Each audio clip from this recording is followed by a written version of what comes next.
Hello students, welcome back to YouTube channel of Divine IAS Academy. So हम हरियाणा के students के लिए एक गुड न्यूज लेके आए हैं कि हरियाणा पब्लिक सर्विस कमीशन ने अपनी नोटिफिकेशन आउट करने का जो नोटिस है उसको फाइनली रिलीज कर दिया है। ये जो एचसीएस की नोटिफिकेशन है हरियाणा सिविल सर्विसेज की, that should be notified on 30th November 2023। सो इस मंथ के एंड तक ये माना जा रहा है कि ये नोटिफिकेशन आ जाएगी। अब कितनी वैकेंसीज होंगी, कौन कौन से डिपार्टमेंट में कौन कौन सी पोस्ट्स होंगी, अभी उसके बारे में इंफॉर्मेशन जो है वो ऑफिशियल नोटिफिकेशन में ही आएगी। सो इस वीडियो में हम डिस्कस करेंगे कि एग्जाम का पैटर्न क्या रहता है, थोड़ा ब्रीफली हम सिलेबस डिस्कस करेंगे और एग्जाम के रिलेटेड जो भी इंपॉर्टेंट इंफॉर्मेशन है उसको डिस्कस करेंगे, और एक हम क्रैश कोर्स भी अनाउंस करेंगे इसका, उसके बारे में आपको मैं एंड में बताऊंगा। राइट, तो स्टार्ट करते हैं हम। बेसिकली हरियाणा सिविल सर्विसेज का जो एग्जाम है, ये जो स्टेट में ग्रुप ए और ग्रुप बी की जो वैकेंसीज होती हैं, जो हम कह लें अगर आम भाषा में जो टॉप के ऑफिशियल्स हैं, जो टॉप ऑफिसर्स हैं, जो ग्रेड 1 ऑफिसर्स हैं, उनकी जो रिक्रूटमेंट होती है थ्रू दिस एग्जाम जो है उसको करवाया जाता है। जैसे नेशनल लेवल पे हमारे पास यूपीएससी सिविल सर्विसेज का एग्जाम होता है, वैसे ही स्टेट लेवल पे ये प्रोविंशियल सिविल सर्विसेज का एग्जाम होता है। इसमें कुछ एलिजिबिलिटी क्राइटेरियाज हैं, एप्लीकेशन फॉर्म है, उन सारी चीजों को हम डिस्कस करेंगे। तो पहले जैसे मैंने आपको बताया एक स्टेट लेवल का एग्जाम है और ये माना जा रहा है कि बाय 30th November इसकी नोटिफिकेशन जो है वो आउट हो जाएगी। वो सारी चीजें क्लियर हो जाएंगी जब नोटिफिकेशन जो है हमारी आउट हो जाएगी, नंबर ऑफ वैकेंसीज हैं वो भी हमें क्लियर हो जाएंगी। अब ये जो एग्जाम होता है इसका थोड़ा सा अगर हम पैटर्न समझें तो सबसे पहले तो एलिजिबिलिटी में आपको एक बेसिक ग्रेजुएशन चाहिए इन एनी स्ट्रीम। इसमें भी कोई भी स्ट्रीम जो है उसको स्पेसिफाई नहीं किया जाता। इन एनी स्ट्रीम, चाहे आप आर्ट्स बैकग्राउंड से हो, चाहे इंजीनियरिंग बैकग्राउंड से हो, चाहे आप मेडिकल बैकग्राउंड से हो, वो चीजें मैटर नहीं करती हैं। ये जो एग्जाम है इसको 3 स्टेजेस में कंडक्ट किया जाता है, prelims, mains and interview. I am sure जो बच्चे इस एग्जाम की तैयारी करना चाहते हैं या जो इसको टारगेट कर रहे हैं, उन्होंने ये वर्ड्स जो है ये बहुत ज्यादा सुने होंगे, प्रीलिम्स, मेंस, इंटरव्यू। मैं फिर भी ब्रीफ में बता देता हूं। प्रीलिम्स इज प्रीलिमिनरी एग्जामिनेशन, जो बिल्कुल फर्स्ट स्टेज होता है या हम जिसको कहें स्क्रीनिंग स्टेज होता है इस एग्जाम का। ये ऑब्जेक्टिव टाइप एग्जाम होता है, इसको थोड़ा सा डिटेल में हम आगे भी डिस्कस करेंगे कैसे इसमें एग्जाम्स रहते हैं। ऑब्जेक्टिव टाइप पेपर होता है, इसके जो मार्क्स है वो फाइनल मेरिट टेस्ट में नहीं जुड़ते हैं, इसलिए ये हम कह रहे हैं एक स्क्रीनिंग टेस्ट है। जो बच्चे प्रीलिम्स क्लियर करते हैं वही आगे मेंस देने के लिए क्वालिफाई होते हैं या एलिजिबल होते हैं। सेकंड जो है हमारा मेंस है, दिस इज सब्जेक्टिव। ये जो एग्जाम है ये जैसे जब हम स्कूल या कॉलेज के जो हम डिस्क्रिप्टिव आंसर्स लिखते हैं वैसे उसमें आपको आंसर्स लिखने होते हैं सब्जेक्टिव में। और मेंस की एक्चुअली जो है वो तैयारी की जाती है। Mains is the very important stage. Interview भी इंपॉर्टेंट स्टेज है, लेकिन मेंस ही डिफाइन करता है कि आपका एग्जाम जो है वो क्लियर होगा कि नहीं होगा। जिन बच्चों का मेंस क्वालिफाई होता है सिर्फ वही बच्चे जो है वो इंटरव्यू देने के लिए एलिजिबल होते हैं। अब इंटरव्यू कहने को तो इंटरव्यू है, लेकिन basically it is a personality test. आपकी नॉलेज तो टेस्ट कर ली प्रीलिम्स में, मेंस में इसमें ज्यादा आपके एनालिटिकल नॉलेज या जो ओपिनियंस है उन सारी चीजों को टेस्ट किया जाता है। राइट, तो ये 3 स्टेजेस हैं जो मैंने आपको ब्रीफली बताया, और इसमें जो है क्वालिफिकेशन रिक्वायर्ड है that is this graduation in any stream and age बहुत इंपॉर्टेंट है, 20 to 27 ईयर्स। अब ये जो 20 to 27 है this is for unreserved category. So जब नोटिफिकेशन आउट होगी तो आपको कैटेगरी वाइज जो है इसमें एज रिलैक्सेशन भी दी जाएगी कि 21 to 27 का बार जो है ये सिर्फ ऐसे सेट नहीं है, ये सिर्फ अनरिजर्व कैटेगरीज के लिए। रिजर्व कैटेगरीज के लिए एज लिमिट और ज्यादा बढ़ा दी जाती है, वो जब नोटिफिकेशन आएगी तो उसमें हमें पता लग जाएगा। राइट, आगे चलते हैं हम। आगे इसमें जो दिस रिक्रूटमेंट है ये अगेन इसका जो एग्जाम है ये माना जा रहा है कि फरवरी में होगा, अगर नोटिफिकेशन अभी टाइमली आ जाती है तो। एग्जाम जो है एप्लीकेशन जो है ये ऑनलाइन मोड में ही रहता है। आप ऑनलाइन ही इसको अप्लाई करते हो। इसमें जैसे पहले होता था सिस्टम कि आप अपने हैंड रिटन फॉर्म भरते थे, पोस्ट करते थे, ऐसा कुछ नहीं है, सब कुछ ऑनलाइन हो जाएगा। ये आई एम श्योर आप लोगों को पता ही होगा।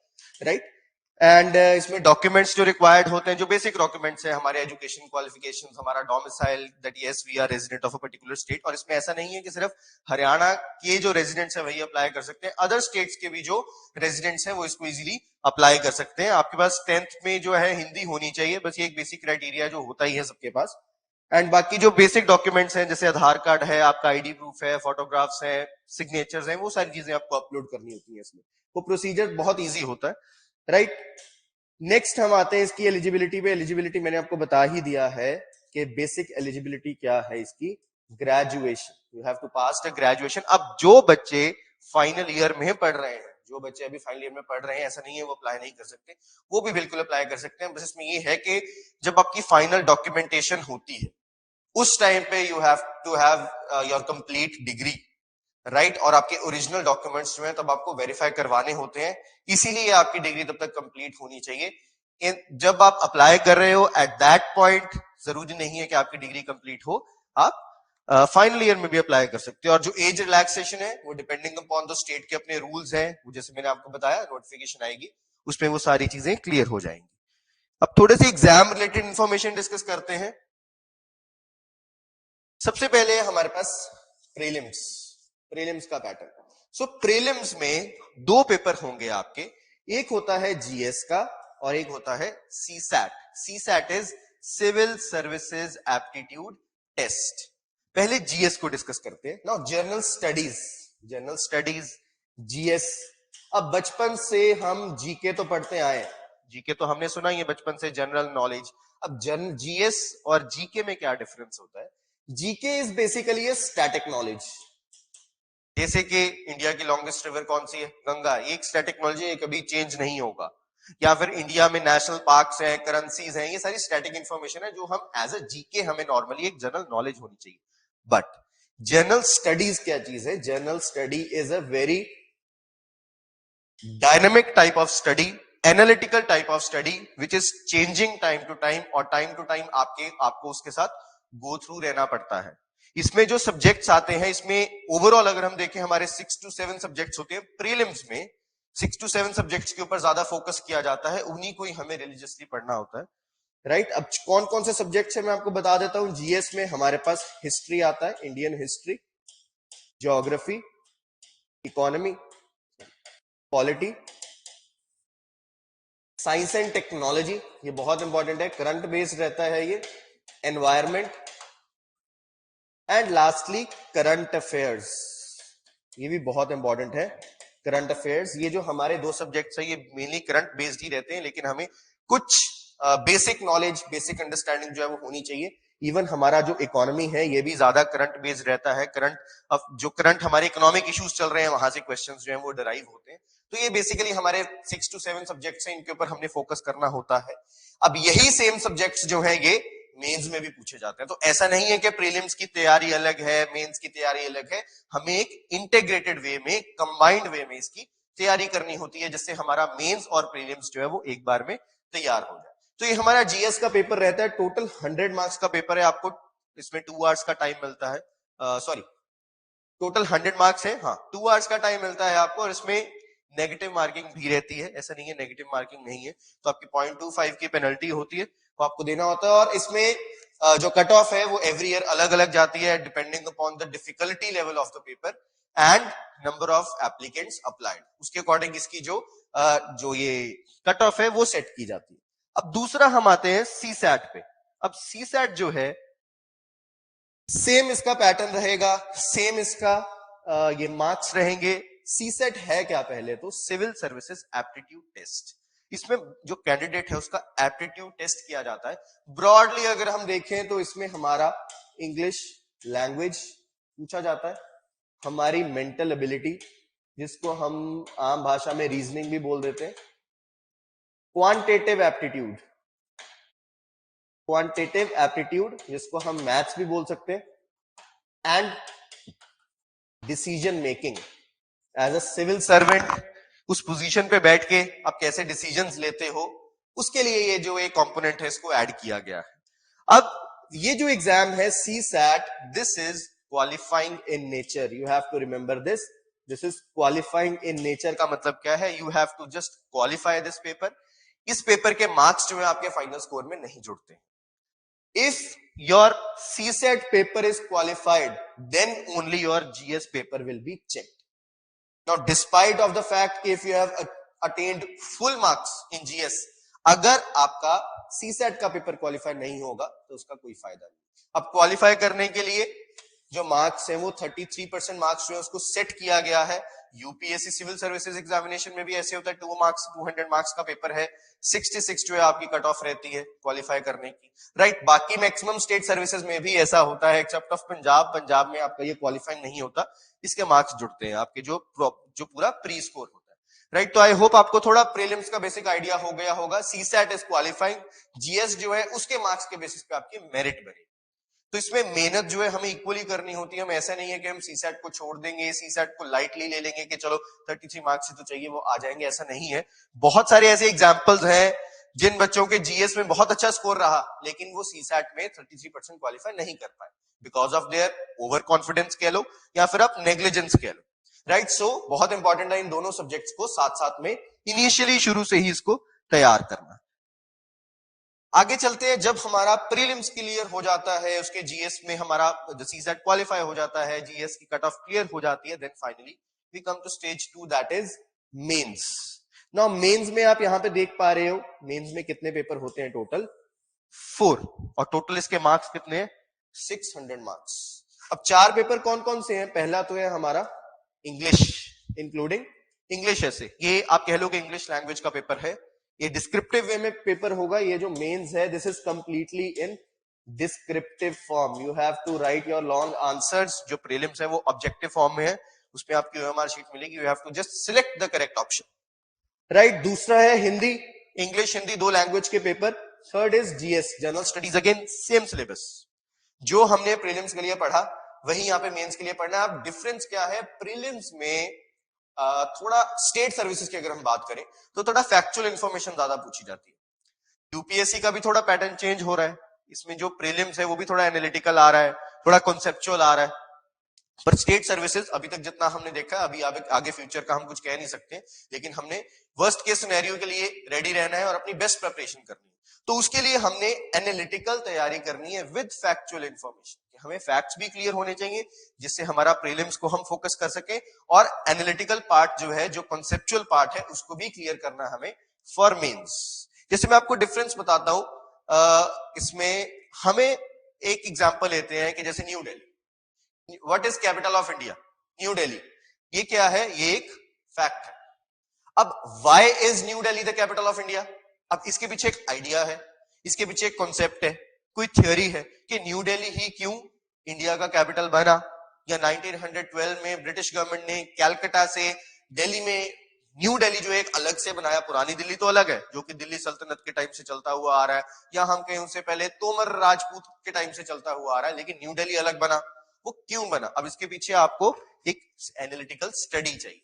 सो ऐसे हमने तैयारी करनी है कि हमारा जो एक हर एक टॉपिक पे हमें एक 360 डिग्री व्यू मिल सके। तो ऐसे क्वेश्चंस जो आपके जीएस में पूछे जाते हैं, और जीएस एक ऐसा सब्जेक्ट है जो आपका आउटस्टैंड करवाएगा, जिसमें आप अपनी नॉलेज को बेस्ट वे में प्रेजेंट कर सकते हो। अब इसमें आपको 150 वर्ड्स का आंसर लिखना है या 250 वर्ड्स का आंसर लिखना है, that is an art.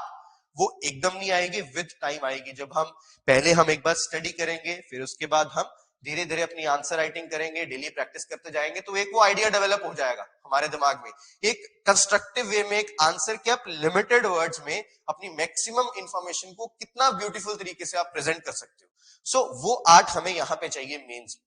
Fourth paper पे आते हैं। फोर्थ पेपर होता है हमारा ऑप्शनल सब्जेक्ट। नाउ ऑप्शनल का मतलब क्या है? आपको जो कमीशन है टोटल 30 सब्जेक्ट्स देगा कि आप इसमें से कोई भी सब्जेक्ट चूज कर लीजिए, उस सब्जेक्ट का आपका एग्जाम कंडक्ट किया जाएगा।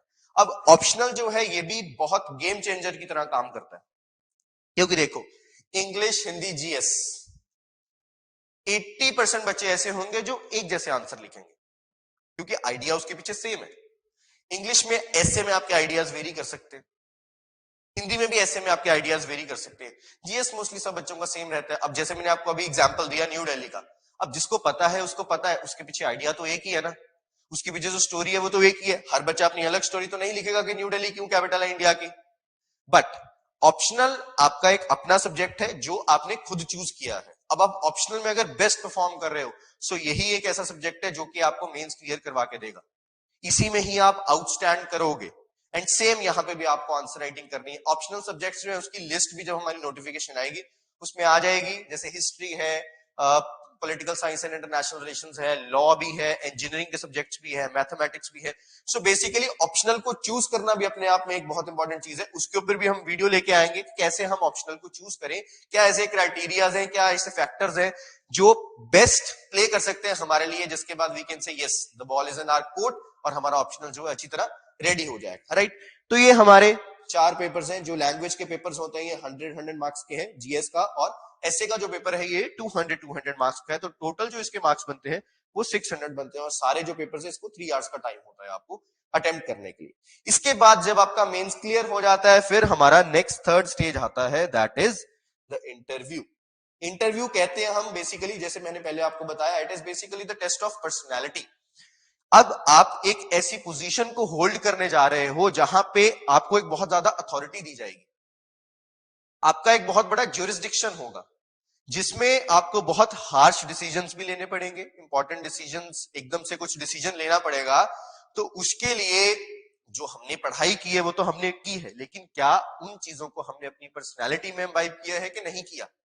क्या हमारी पर्सनैलिटी से वो ऑफिसर लाइक क्वालिटीज जो है वो प्रेजेंट हम कर पा रहे हैं बेस्ट वे में कि नहीं? ये सारी चीजें चेक की जाती है इंटरव्यू में। इंटरव्यू के लिए भी हम एक अलग से वीडियो लेके आएंगे कि कैसे हम इंटरव्यू की तैयारी करें, कैसे हम अपने आप को प्रेजेंट करें बेस्ट तरीके में। बहुत सारी इसमें चीजें जो है वो मैटर करती हैं, लेकिन सबसे बड़ी चीज क्या है? आपका opinion. You have to make your opinion on every issue, not very radical opinion. हर प्रॉब्लम का सॉल्यूशन आप ट्राई करो कि आप एक बेस्ट सॉल्यूशन दे सको।